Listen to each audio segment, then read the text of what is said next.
ஒருவேளை அவர் மேலே ப்ரெஷர் அதிகமாகிடுச்சான்னு தெரியல ஆனாலும் நாங்கள் இன்னைக்கு இந்தியாவுக்கு டஃப் கொடுப்போம் அப்படின்னு.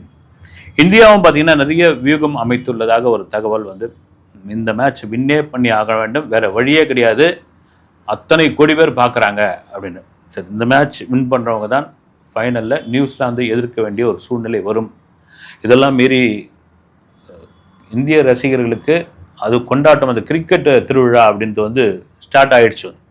ஐபிஎல் வர 28ஆம் தேதியிலேருந்து ஆரம்பித்து மே 31ஆம் தேதி வரைக்கும் ஐபிஎல் திருவிழா களை கட்ட போகுது. ஐபிஎல் மேலே நிறைய விமர்சனங்கள் அது இதுன்னு இருந்தால் கூட ஒவ்வொரு ஊர்லேயும் இந்தியா முழுக்க, நீங்கள் தமிழ்நாடுன்னு மட்டும் சொல்ல, இந்தியா முழுக்க சினிமா தியேட்டர்கள் பெரிய லெவலில் அடி வாங்குது. அதுவும் குறிப்பாக அந்தந்த ரீஜனல் மேட்ச் இருக்கும் பொழுது, அந்தந்த டீம், அந்தந்த ஏரியா, அந்தந்த மாநிலங்களுக்கான அந்த மேட்ச் இருக்கும் பொழுதெல்லாம் அங்கே அந்த மாநிலத்துக்கு உட்பட்ட இதில் இன்று இரவு காட்சி ரத்து அப்படின்ற ஒரு போர்டு ரைட்டு ஆரம்பிக்குது. அங்கே ஆரம்பிக்குது.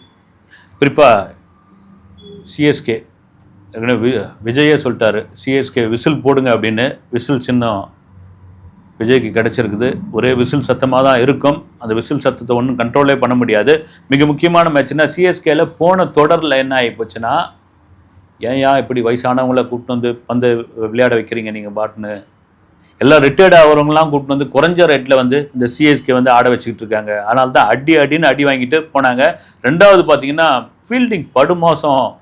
வயசானவங்க போய் எப்படி தடுக்க முடியும்? அந்த ஃபீல்டிங் ஆர்வமே இல்லை, ஃபீல்டிங்கில் அன்ஃபிட்டு இப்படிலாம் சொல்லிட்டு இருக்கும் பொழுது, ஏற்கனவே ஆல்ரெடி நியூசிலாந்து முன்னாள் வீரர் ஃப்ளெமிங் இங்கே பயிற்சியாளராக இருக்கிறார். புதுசாக பயிற்சியாளராக முன்னாள் இங்கிலாந்து வீரர் போஸ்டர் இணைந்திருக்கிறார். ஏன்னா பவுலிங் ஒரு பக்கம், பேட்டிங் ஒரு பக்கம் இருக்கும்போது ஃபீல்டிங் ரொம்ப முக்கியமான ஒரு விஷயம் சிஎஸ்கேவுக்கு. அப்படி போஸ்டர் அந்த ஃபீல்டிங்கான நுணுக்கங்களை சிஎஸ்கே வீரர்களுக்கு கற்றுக் கொடுக்க போகிறார்.